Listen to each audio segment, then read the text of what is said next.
Can I tell you something that used to bother me about you? This should be interesting. When we first started working together, your calmness made me uncomfortable, like genuinely uncomfortable. You would just sit there, completely still, while everything around you was loud and chaotic. And I kept thinking, why isn't he reacting? Doesn't he care? Is something wrong with him? And now? And now I think it might be one of the most powerful things about you. That took you a while. It did. Welcome back to the Primate podcast, your slow English podcast for real-life conversations. I'm Zara. I'm Bob, and today we are talking about something that sounds simple, but is actually one of the most misunderstood qualities a person can have. Calm. Not quiet, not passive, not cold. Calm. The kind of calm that makes other people uncomfortable. The kind that people sometimes mistake for weakness and then slowly realize is actually something else entirely. Before we start, comment below. Do you think calm is something you are born with or something life teaches you? Write your answer. We read everything. Okay, I want to start with something that happened last week. Tell me. A group of tourists arrived. Large group, very loud. And one of them, a man, very energetic, walked directly up to me and started shouting. Not at me specifically, just into the general direction of the jungle. Very excited, very intense. And he kept looking at me, waiting for me to react, to jump, to run, to do something. And you didn't. I looked at him calmly and waited for him to finish. And what happened? He got more agitated. He shouted louder.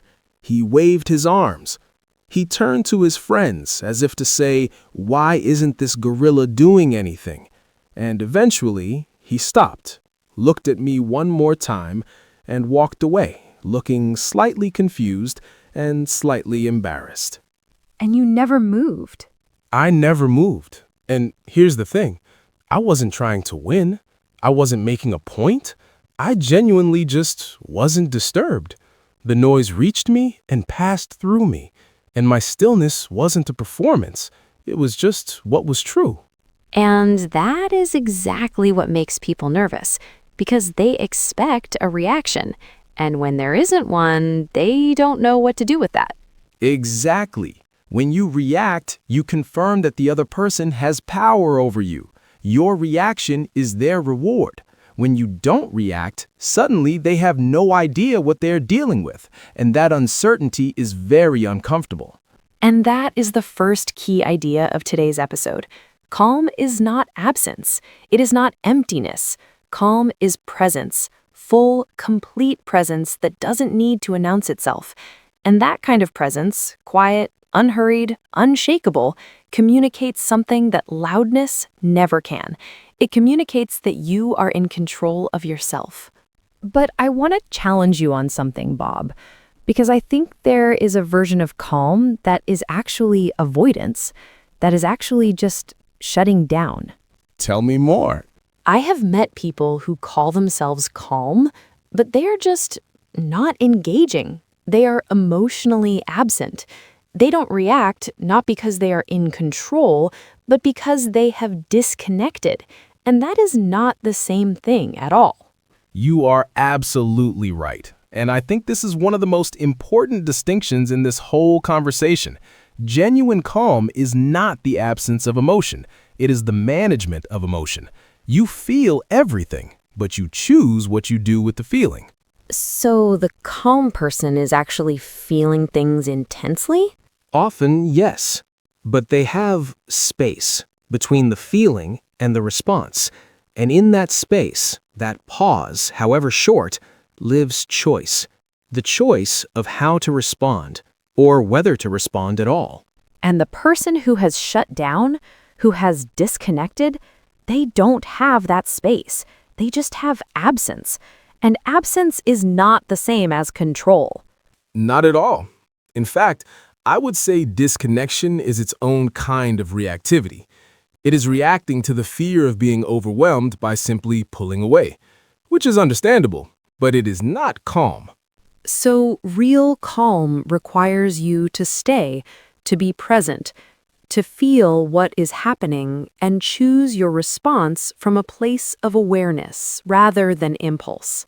Staying is the hard part. Anyone can leave. Anyone can shut down. Staying, feeling it, and remaining steady, that takes something real. Okay, so where does this kind of calm come from? Because I think a lot of people believe it is just a personality trait. You either have it or you don't. And I used to believe that too, because for me, it always felt natural. I was always the one on the rock while everything moved around me. I thought, this is just who I am. And now? Now, I think it was partly natural, but also it was built by years of watching things happen and not being destroyed by them, by learning slowly through experience that most things that feel urgent are not actually emergencies, that most noise passes, that most chaos is temporary. Experience as teacher. The best teacher there is, because you cannot read your way to calm. You cannot study your way to it. You have to be in situations that challenge you and survive them. And slowly, your nervous system learns that it can handle things, and it stops treating every difficulty as a catastrophe. I think about my own journey with this. I am naturally more reactive than Bob. I feel things quickly and intensely, and for a long time, I thought that meant I was somehow worse at life. Like, Bob is calm, therefore Bob is better at handling things. And now? Now, I think my intensity is also a strength. The question is not whether you feel things deeply, it is what you do after the feeling arrives. And that I have had to learn, consciously, deliberately. It did not come naturally to me. Which makes your calm, when you reach it, more earned, more chosen, more deliberate. That is a very generous way to put it. It's accurate. Let's talk about why calm makes people nervous, because this is the part that I find most fascinating. Yes, because it seems backwards. Why would something peaceful make someone anxious? Because calm is unpredictable. When someone is loud, reactive, emotional, you know exactly where you stand. You can predict what they will do next. You can calibrate your response. But when someone is genuinely calm, you have no idea, and humans are uncomfortable with what they cannot predict. There is also the mirror effect. More. When you are calm in a situation where most people would be stressed or reactive, you hold up a mirror to the other person. Your calm shows them, by contrast, how unregulated they are. And people don't always like seeing that reflection. So the agitated person gets more agitated because your calm reminds them of their own lack of control. Exactly. They are not nervous because you are threatening them. They are nervous because you are not reacting the way they expected. And that gap between their expectation and your response creates uncertainty, and uncertainty creates discomfort. I experienced this in a difficult conversation once. Someone was trying very hard to provoke me, raising their voice, using sharp words, waiting for me to match their energy. And I just didn't. I stayed measured, I stayed quiet, and I watched them become more and more frustrated because the fight they were looking for was not arriving. Because a reaction would have given them what they wanted. Your calm denied them that, and that felt like power, even though you weren't trying to overpower anyone. And this is one of the most counterintuitive things about emotional control. Calm is not passive. Calm is one of the most active choices you can make in a difficult moment. It requires constant internal work. It requires awareness of what you are feeling. It requires the decision, again and again, not to let the situation make the choice for you. Now, I want to talk about something that comes up a lot when we talk about calm, and that is the question of strength versus coldness. Because people confuse them. Constantly. I've been called cold many times, distant, detached, unfeeling because I didn't react the way someone expected me to, because I didn't show the emotion they were looking for. And for a while, when I was younger, that bothered me. And now? Now I understand the difference. Cold means you don't care. Calm means you care, but you are not going to be destabilized by it. And that distinction matters enormously, because people sometimes want you to be destabilized as proof that you care, as if falling apart is the only valid demonstration of feeling. Which is such a damaging idea, because it means the most composed person in the room is seen as the least invested, when often they are the most invested. They just carry it differently. I think about the tourists who have come to me in genuine distress, lost, scared, hurt. And the ones who helped the most were not the people who matched their panic. They were the people who stayed calm enough to think clearly, to give directions, to find solutions. The calmest person in the room often does the most good. Because panic is contagious, and calm is also contagious. Absolutely. When you are in a difficult situation, find the calmest person, not because they feel nothing, but because they have chosen to remain functional. And that functionality is what actually helps. There's a phrase for this that I heard from a tourist who was a doctor. She said, "In a crisis, your calm is your most useful tool. Not your knowledge, not your experience, your calm. Because without it, neither of those things can function properly." A doctor who is panicking cannot help a patient. A teacher who is overwhelmed cannot help a student. A friend who dissolves into the problem cannot help the person with the problem. The most helpful thing you can often do is stay steady. Okay, so we have talked about what calm is, what it isn't, why it makes people nervous, why it is often misread as coldness. Now let's talk about how to build it, because I think this is what people actually need. Practical things. Real, specific things, not just breathe, though breathing matters. Actual practices. First thing, and this one sounds almost too obvious, but it is not practiced nearly enough. What's that? Create a pause before you respond. Even a very small one. 1 second, 2 seconds. In a conversation, that pause is invisible to the other person. But inside you, it is everything. Because in that pause, the automatic reaction has a chance to pass through you without becoming your response. Exactly. The first impulse is almost never the wisest response. The pause gives you access to something better, something more considered, something more you. And in English, this is actually very natural. You can say, "Let me think about that for a moment," or "That's interesting. Give me a second," or just a breath. These are not weaknesses. They are signals that you take the conversation seriously enough to respond carefully. Second thing, separate the event from your interpretation of the event. Say more. Something happens. A person says something difficult, a plan falls apart, a situation goes wrong. That is the event. Just the event. Neutral, factual, a thing that occurred. But then immediately your mind adds interpretation. This is terrible. This person is attacking me. Everything is ruined. And that interpretation is what creates the emotional storm, not the event itself. And calm comes from learning to separate those two things? From practicing that separation. From asking, what actually happened here? Not what does it mean, not how terrible is it, but what literally happened. And then, from that clearer position, deciding how to respond. This is one of the most difficult practices I have ever tried, because the interpretation happens so fast. Before I even know it has happened, I am already in the story about the story.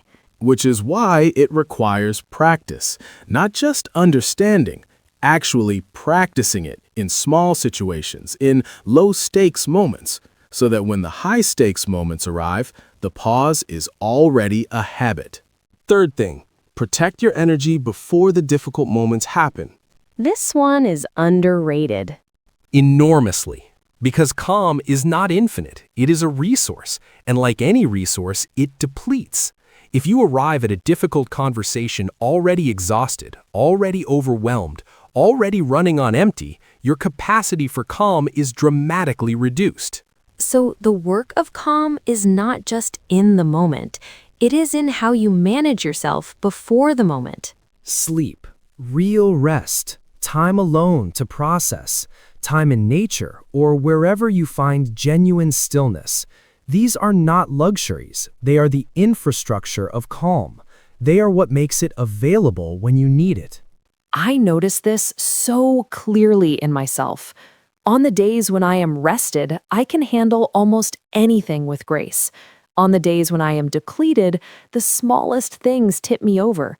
The capacity for calm is there, but it has nothing to run on. Which is why taking care of yourself is not selfishness. It is preparation for being the person you want to be in the moments that matter. Fourth thing, and this one is about something we talked about earlier. What's that? Accept that you cannot control what other people do, only how you respond to it. The oldest lesson, and the hardest to actually live. Because we spend so much energy trying to make situations be different, trying to make people react differently, trying to control outcomes.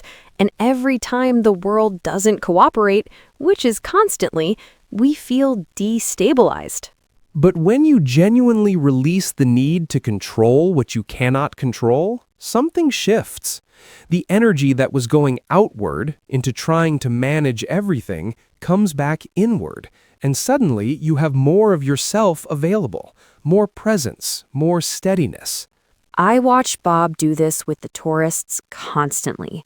They come, they are loud, they are demanding, they are sometimes rude. And Bob simply doesn't take it personally, not because he doesn't notice, but because he has genuinely accepted that their behavior is theirs, not his.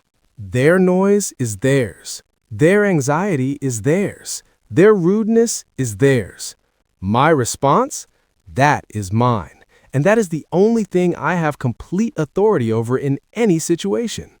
And when you really internalize that, when you stop making other people's behavior mean something about you, the space you get back is enormous. You can be in difficult situations without being consumed by them. You can stay calm, not because nothing is happening, but because what is happening does not have to determine who you are. Okay, last thing. And this one is the most honest. What's that?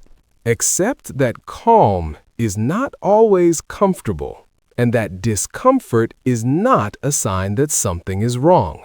More? There are moments when staying calm is genuinely hard, when something hurts and you want to explode, when an injustice happens and the rage is real and valid, and you have to choose, still, how to respond. And in those moments, staying calm is not the easy thing. It is the hard thing, the brave thing. So calm is not the absence of struggle. It is the choice you make inside the struggle. Every single time. And no one gets it right every time. I don't. I have had moments where the tourist was too loud and too persistent, and something in me rose up and I had to, actively, consciously, bring myself back. It is a practice, not a destination. Which means every time you choose calm in a moment when reaction would be easier, you are not showing weakness. You are demonstrating one of the most sophisticated forms of strength that exists. The strength that doesn't need to prove itself. This strength that is still there when the noise stops. The strength that makes people nervous because they don't know what to do with something that doesn't react to them. Okay, word tour, let's go. 13 words from today. Bob reads slowly and clearly. Everyone repeat out loud. Ready, let's go. Composed. Composed. having control over your emotions and behavior, calm and steady even under pressure. She remained completely composed during the most difficult part of the meeting. Being composed doesn't mean feeling nothing. It means choosing your response carefully. Repeat. Composed. 2. Agitated. Agitated. Feeling or appearing anxious, nervous, or disturbed, unable to stay still or calm. He became more agitated when nobody reacted to his anger. When you stay calm, an agitated person often becomes more agitated, not less. Repeat. Agitated. Agitated. 3. Provoke. Provoke. To deliberately cause a reaction in someone. To stimulate or irritate someone into responding. She didn't want to provoke an argument, so she chose her words carefully. Staying calm is the most effective way to respond to someone trying to provoke you. Repeat. Provoke. Provoke. 4. Destabilise. De-stay-bil-eyes. To make something or someone less stable, secure, or in control, to upset their balance. His goal was to destabilize her with unexpected questions. Real calm means the situation cannot destabilize you, no matter how much pressure it applies. Repeat. Destabilize. Destabilize. 5. Impulse. Impulse. A sudden strong desire or urge to act without thinking it through. She acted on impulse and immediately regretted it. The pause between stimulus and response is what separates impulse from intention. Repeat. Impulse. Impulse. 6. Regulate. Reg-you-late. To control or manage something, especially your own emotions or behavior, in a steady, consistent way. Learning to regulate your emotions is one of the most valuable life skills. Calm is not the absence of emotion, it is the ability to regulate emotion. Repeat. Regulate. Regulate. 7. Composed. Already done. 7. Steadiness. Stead-e-ness. The quality of being stable, reliable, and consistent, not easily disturbed or changed. Her steadiness in difficult situations earned her deep respect from everyone around her. Steadiness is not rigidity. It is the ability to remain yourself when things get hard. Repeat. Steadiness. Steadiness. 8. Unshakable. Unshake-a-bull. Impossible to move or change, firm and stable no matter what happens. His belief in the importance of kindness was completely unshakable. To be unshakable doesn't mean nothing affects you, it means nothing breaks you. Repeat. Unshakable. Unshake-a-bull. 9. Dignity. Dig-ni-ti. The quality of being worthy of respect. Calm self-respect that doesn't depend on how others treat you. She handled the criticism with complete dignity and refused to lower herself to anger. Staying calm under pressure is one of the clearest expressions of personal dignity. Repeat. Dignity. Dignity. 10. Contagious. Contagious. Contagious. Spreading easily from one person to another, not just illness, but emotions and energy. Her anxiety was contagious, and soon everyone in the room was nervous. Calm is just as contagious as panic and far more useful in a crisis. Repeat. Contagious. Contagious. 11. Measured. Measured. Careful and deliberate. Said or done with full consideration and control. He gave a measured response that addressed the issue without escalating the conflict. A measured reply to an emotional situation is almost always more effective than an immediate reaction. Repeat. Measured. Measured. 12. Resilience. Resilience. The ability to recover from difficulties, to bounce back from challenges without being permanently damaged. Quote, "True resilience is not about being unaffected by hard things. It is about returning to yourself after them." Close quote. Quote, "Calm builds resilience because it teaches your nervous system that it can survive difficulty." Close quote. Repeat. Resilience. Resilience. 13. Presence. Presence. The quality of being fully there, fully aware, and fully engaged in a moment. His calm had a quality of complete presence, like nothing else in the world existed. Calm is not emptiness. Calm is a very full, very alert presence. Repeat. Presence. Presence.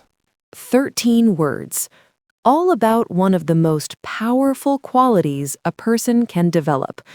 Repeat them tonight, and then notice one moment tomorrow where you choose calm instead of reaction. Just one, and see what happens. Episode 11. Done. We talked about what calm really is. Not absence, presence. Not coldness, control. Not weakness, one of the most sophisticated forms of strength that exists. And we talked about why it makes people nervous. Because it is unpredictable. Because it holds up a mirror. Because it denies the reaction that was expected. Comment below. Do you think calm is natural, or is it something life teaches you the hard way? And tell us, is there someone in your life whose calmness has always impressed you? We want to know. We read everything. Subscribe to the Primate podcast. New episodes every 2 days. From the studio, I'm Zara. I'm Bob. Don't be a parrot. Parrots repeat. Primates understand.